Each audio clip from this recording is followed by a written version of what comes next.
what you'd have to do is called glass restoration. Glass restoration is a process where we take a polish and a buffing pad, and we, after cleaning the window, we then clean and buff out the window with the glass polish, and that'll remove any calcium or any minerals build up on the glass, and then the water.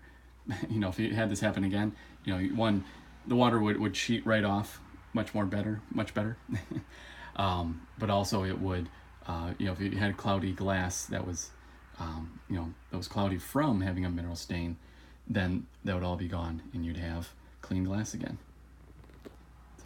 So in the event of rain, we generally have no issue. Like I said, rain does not affect the outcome of the window cleaning process. If you were here in person, I could tell you that there is no water spots, no residual issues.